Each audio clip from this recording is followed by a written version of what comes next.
The anger is palpable, and you just played that clip from AOC. We're seeing this dynamic play out across the board in a lot of these Democratic caucus lunches, right, that have been widely reported in terms of a screaming match going on the last couple of days on Capitol Hill. You had Senator Warnock, Raphael Warnock, come up and say today, actually in the last couple of minutes, that it's likely that there's going to be new Senate Democratic leadership in 2 years for the caucus. So there is this dynamic at play. Obviously, Senator Fetterman has said that he is a yes on this. Senator Schumer obviously has said he is a yes. It'll be interesting to see where they piece together the other votes for cloture, likely not to support the budget, but just to get over that first hurdle in terms of actually bringing it to the floor by midnight tonight. You don't think we shut down? I do not think we shut down. We'll see, again, if this anger convinces more folks. The one good thing for Schumer, not good for my party, but the one good thing for Schumer right now is he has a good number of retirements that are happening. Jeanne Shaheen just announced, Gary Peters, others, part of his leadership team that don't have to face the voters. That gives him a little bit more leverage to say, I need your help on this important vote. Okay, Alex, do you think that there's a shutdown on the cards here? And if not, are we at the point where avoiding a government shutdown is considered a win for the Republican Party? I think so. I don't think we're anywhere close to a government shutdown. I think that that Democrats will fall in line. As a Republican, it feels really good to see the Democrats be in disarray and have some leadership issues and see their rank and file members kind of rebelling against leadership. That's something, as a Republican, we've become quite accustomed to.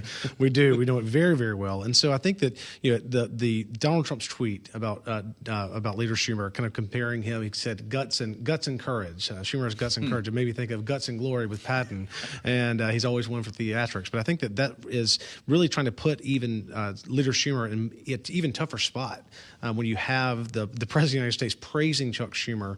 Democrats are fairly listless, and you see what happened with the State of the Union, with some of the responses and just kind of the actions that Democrats had. I think with Leader Schumer and the progressives in his party really kind of rebelling, with AOC, with Patty Murray, kind of already coming out and questioning him, it really puts him in a tough spot. And again, it feels good for Republicans to be able to. And Patty Murray really isn't on the left side of.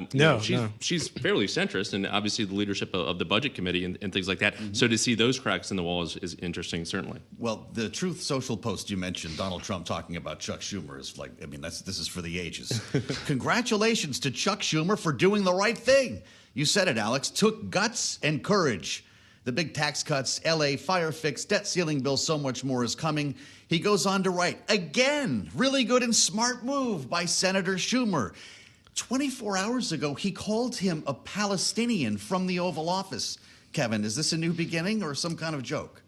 This is some kind of joke, I think. Okay. This is obviously not helpful, but to Alex's point, he's rubbing it in now that he has Chuck Schumer cornered publicly, saying that he will support the votes to get this to the floor tonight. And again, this is Trump being Trump in his most purest form, because again, he knows he has Schumer where he wants him, and now is playing with the leader and is in this difficult position, balancing actually funding the government with the progressive left that is very agitated and angry. Alex, you don't mind watching Democrats in disarray right now, but what do you make of the anger at this point? Because we're at new levels, I think, in Washington, where people wonder if these two parties will be able to work together on anything. They're not consulting each other on anything.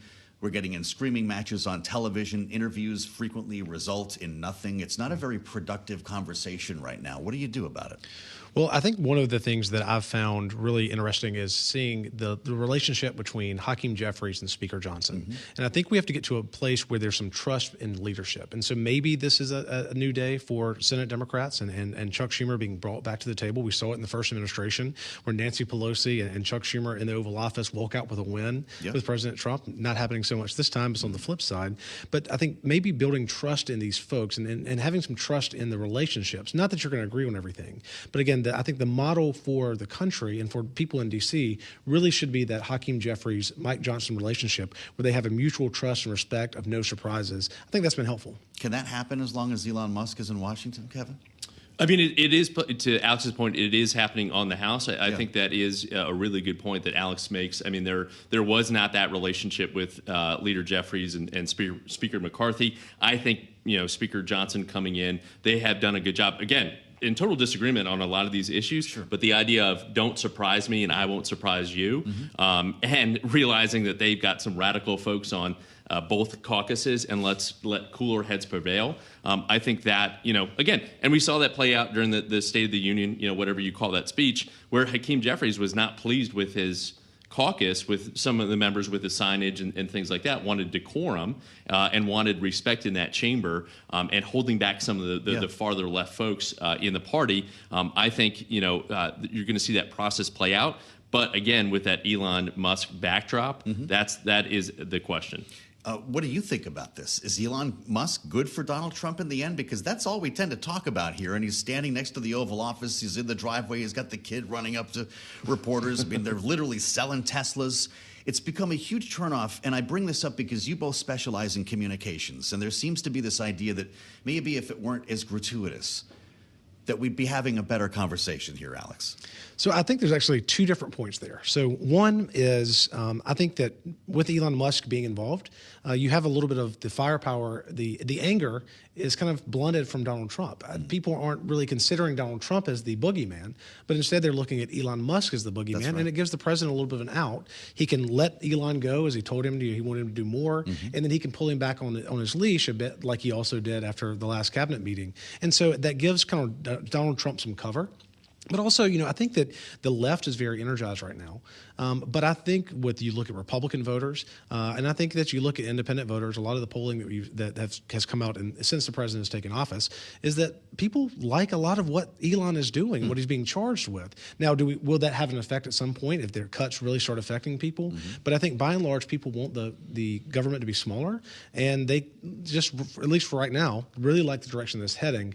Again, and I think that if Elon flies too close to the sun, Donald Trump will have him removed and move him out of the position. But right now, it seems like there's some cohesion, even as some of the cabinet secretaries privately and some reporting are signaling they're not really comfortable. But I think voters at the end of the day want government to be more efficient and be smaller. And at least Donald Trump is doing exactly what he told voters he was going to do. Well, coexisting remains an issue here, getting along, having a productive conversation. And this is, again, why it's fascinating for me to get to know the two of you. You live together. You have a wonderful marriage, a D and an R. So what's the secret? I don't mean to be so trivial here, Kevin, but do you talk about politics at home? Do you guys, argue it out when you disagree on something, or do you have to draw a line? Is there a point where we have to move away from politics and deal with each other as human beings? We do talk politics all the time at home, but back to the conversation about Hakeem and Speaker Johnson, it comes from a position of respect, right? So there's fundamental respect about his experiences. He was an RNC spokesman. He was the youngest ED of the state party in South Carolina. In terms of the campaign work that I've done, delivering marriage equality for Maryland. So there is a level of respect that comes with our experience and knowledge. And an idea that we can play ideas off one another and convince, I've come a little bit his way on some things, and he's come a little bit my way on some things. There's a good amount of wine involved in most conversations. Definitely bourbon. And bourbon for Alex, so that's helpful too.